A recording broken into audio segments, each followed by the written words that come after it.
नमस्कार साथियों, सफल आईएएस में आपका हार्दिक स्वागत है। और रोज की तरह आज एक नए मुद्दे को लेकर आपके सामने हाजिर हैं। और आज जो मुद्दा हमारे सामने है वह है पंचायत उन्नति सूचकांक, यानी PAI। ठीक है। ये सूचकांक पहली बार जारी किया गया है और यह मुख्यतः पंचायतों से संबंधित है। तो विभिन्न परीक्षाएं, चाहे MPPSC हो, UPSC हो, अन्य जो भी व्यापम के एग्जाम हो, अन्य एग्जाम, किसी भी एग्जाम में इससे संबंधित जानकारी आपसे पूछी जा सकती है। तो इसीलिए इसकी डिटेल जानकारी PDF फॉर्म में आपको मिल जाएगी। तो इसी वीडियो के नीचे एक लिंक टेलीग्राम ग्रुप की दी हुई है, आप उस पर क्लिक करेंगे तो बेहतर जानकारी आंकड़ों के साथ आपको उस पर मिल जाएगी। बाकी जो विषय है उसको अपन डिस्कस करते हैं कि क्यों जरूरी था, क्या इसकी महत्वता है और सरकार इसके माध्यम से क्या करना चाहती है। तो देखिए साथियों, पंचायत उन्नति सूचकांक और इसके उद्देश्य हैं कि पंचायत स्तर पर डेटा संचालित शासन को सक्षम बनाना। यानी कहने का मतलब है, अभी अलग अलग जगह पे डेटा इकट्ठा हो रहा था, किसी एक जगह पे सम्मिलित डेटा पंचायतों से संबंधित नहीं था। तो सरकार का उद्देश्य है कि पंचायत स्तर पे, मतलब अलग अलग जगह पे जो पंचायत हैं पूरे देश की, वहां से डेटा को इकट्ठा करना है और डेटा के आधार पर प्रशासन का क्या करेंगे, संचालन करेंगे। अब सरकार क्या चाहती है, भारत में साक्ष्य आधारित नीति, यानी जो डेटा आ रहा है उसी के आधार पर पॉलिसी क्या करना है, बनाना है। और हस्तक्षेप को बढ़ावा देने में सहायता देना, यानी भारत में साक्ष्य आधारित नीति हस्तक्षेप को बढ़ावा देने में सहायता देना।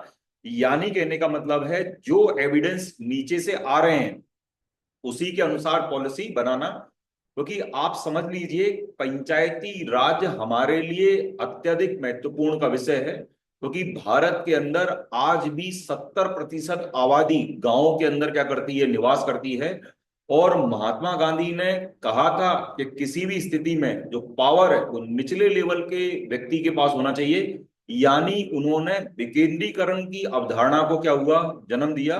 और जब उन्होंने विकेंद्रीकरण की अवधारणा को जन्म दिया और जब हमने सामुदायिक विकास कार्यक्रम चलाया, और सामुदायिक विकास कार्यक्रम बड़े स्तर पर चलाने के बाद जब वो पूरी तरीके से विफल हुआ, तब हम बलवंत राय मेहता कमेटी लेके आए। और बलवंत राय मेहता कमेटी ने 3 टायर सिस्टम की बात करी, यानी जिला लेवल पे जिला पंचायत, जिले और ग्राम के बीच में जनपद पंचायत, ग्राम स्तर पर क्या, ग्राम पंचायत। उसके बाद अशोक मेहता और ढेर सारी कमेटी आई, और उसके बाद ये कभी डिटेल में चर्चा करेंगे किस प्रकार से उसको संवैधानिक रूप दिया गया।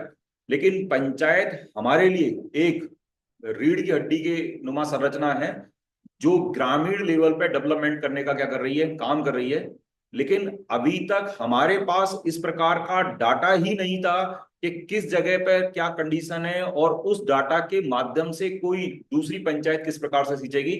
फॉर एग्जाम्पल, देश के अंदर स्वच्छता वाला प्रोग्राम चालू हुआ, तब हमको ये पता लगना चालू हुआ कि कोई जिला कितना साफ है, कोई राज्य कितना साफ है, कोई विभाग कितना साफ है, कौन आगे चल रहा है, कौन पीछे चल रहा है, किसको पुरस्कार मिल रहा है, किसको नहीं मिल रहा। तो पूरे देश के अंदर सफाई का एक कंपटीशन क्या हुआ, निर्मित हो गया। अगर इंदौर सफाई के मामले में प्रथम स्थान पे आया, तो लोगों को बताना चालू करा कि इस प्रकार से और सफाई कर सकते हैं, या हमारे पास इस प्रकार का मॉडल है, आप इसको अपनाइए तो आप भी क्या कर लेंगे, सफाई कर लेंगे। तो सेम उद्देश्य है कि पंचायत के लेवल पे जो डाटा आपको मिल रहा है, वो डाटा को जो भी पंचायत ऊपर अच्छा काम करेगी, उस डेटा के आधार पर क्या होंगे, दूसरे पंचायत को क्या करेंगे, मोटिवेट करेंगे, या लोकल लेवल पे क्या क्या समस्याएं आ रही हैं उनका क्या करेंगे, हल करेंगे। एक्चुअली ये है क्या, ये बहुक्षेत्रीय समग्र सूचकांक है, जो जमीनी स्तर पर 9 सतत विकास लक्ष्य, ठीक है ना, यानी 9 टारगेट इसके लिए बनाए गए हैं। और ये जो लक्ष्य हैं, ये SDG यानी सस्टेनेबल डेवलपमेंट, जो अपन ने देखा UN के माध्यम से 17 गोल इसके अंदर रखे गए हैं। तो इसको जब हमको अचीव करना है या इसको हमको पाना है, तो बिना इसके हम पा नहीं सकते। क्योंकि पाएंगे कैसे, जब तक निचले लेवल पे डेवलपमेंट नहीं होगा तब तक हम जो लक्ष्य हैं उनको नहीं पा सकते। इसके साथ साथ स्थानीय उपलब्धियों का मूल्यांकन करना, यानी मैं इसको दोबारा देखूं, जमीनी स्तर पर 9 सतत विकास लक्ष्य निर्धारित किए गए हैं, वो लक्ष्यों की बात भी करेंगे, और स्थानीय उपलब्धियों का मूल्यांकन करना कि यानी स्थानीय लेवल पे जो पंचायती राज सिस्टम काम कर रहा है, उस पंचायती राज सिस्टम से कुछ लाभ हो भी रहा है या नहीं हो रहा, कौन पंचायत आगे है, कौन पंचायत पीछे है, किस पंचायत की क्या समस्या, उसको किस प्रकार से हल किया जाए। जारी कौन ने किया है इसको? पंचायती राज मंत्रालय ने जारी करा है, 2022-23 के लिए किया है, ध्यान रखना ये पहली बार जारी किया गया है।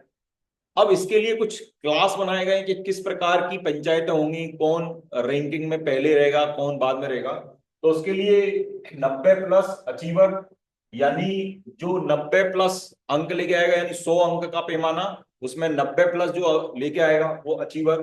तो इस रिपोर्ट के अंदर अभी कोई नहीं है, देश के अंदर किसी भी स्थिति में कोई राज्य, कोई पंचायत अचीवर श्रेणी में नहीं है। 70 से 90 वाली जो स्थिति है वो फ्रंट रनर यानी अग्रणी, इसमें गुजरात और तेलंगाना आते हैं, 2 राज्य हैं। 0.3%, यानी इसका डिटेल्ड डाटा मैंने आपको बोला कि टेलीग्राम में मिल जाएगा।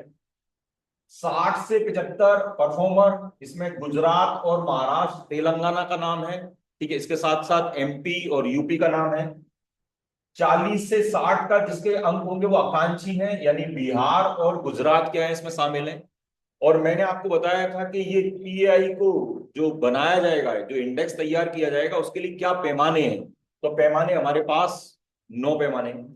गरीबी की स्थिति क्या है, आजीविका की उपलब्धता क्या है, क्या वहां रोजगार मिल पा रहा है या नहीं मिल पा रहा, स्वास्थ्य सूचकांक क्या है, पंचायतों के अंदर हेल्थ की स्थिति क्या हो रही है, लोगों को क्या पंचायत के माध्यम से कुछ सुविधाएं मिल पा रही है नहीं मिल पा रही, क्या पंचायतें बच्चों के अनुकूल हैं, क्या खेलने के साधन हैं, क्या वहां पर आंगनवाड़ियां प्रभावी रूप से काम कर रही हैं, क्या पंचायत बच्चों के अनुकूल जो बच्चों की डिमांड है या बच्चों के लिए आवश्यक है वो कर पा रही हैं, ठीक है।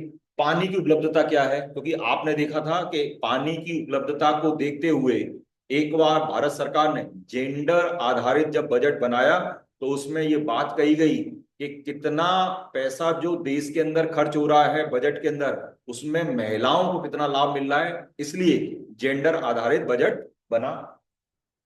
स्वच्छ और हरा भरा भारत, यानी किसी भी स्थिति में स्वच्छ भारत की अवधारणा ली गई, ठीक है। आत्मनिर्भर एवं बुनियादी ढांचा, यानी किसी भी स्थिति में पंचायतें क्या इस लेवल की हो गई हैं कि उनको राज्यों पर उनकी निर्भरता क्या हो गई है, कम हो गई है, वो टैक्स लगा रही है, क्या उनके पास इतना पैसा है या नहीं है। सुशासन और महिला सुरक्षा, इसका भी एक पैमाना है कि किसी भी स्थिति में निचले लेवल पे महिलाएं कितनी सुरक्षित हैं, साथ साथ सुशासन की क्या स्थिति है। इसके अलावा अगर हम देखें कि सामाजिक रूप से न्याय संगत और सामाजिक रूप से सुरक्षित पंचायत, यानी सामाजिक रूप से न्याय संगत यानी सभी चीज वहां पर न्याय के अनुसार, और सामाजिक रूप से सुरक्षित पंचायत, ऐसी कितनी पंचायतें हैं जो सब ये 9 नॉर्म्स को क्या कर रही हैं, पूरा कर रही हैं। अगर कोई पंचायत प्रभावी रूप से इन सब चीजों को कर रही है तो फिर इस क्लास में उसका क्या होगा, बंटवारा किया जाएगा, और उसी के आधार पर रैंकिंग आपको क्या की जाएगी, प्रदान की जाएगी। तो साथियों, आज हमने पीआईए देखा, जो बताया मैंने शुरू में कि सभी एग्जाम के लिए महत्वपूर्ण है, और साथ में ये एसडीजी के लिए भी हमारे लिए महत्वपूर्ण है। अगर हमको ये लक्ष्य प्राप्त करना है तो ये एसडीजी को क्या करना है, पाना पड़ेगा, और पाने के लिए हमको ये सब चीजें नीचे जो दी हैं इनको भी क्या होगा, पाना पड़ेगा। तो साथियों, आपका बहुत बहुत धन्यवाद। ऐसे ही किसी नए वीडियो को लेके फिर आपसे मुलाकात करेंगे। धन्यवाद।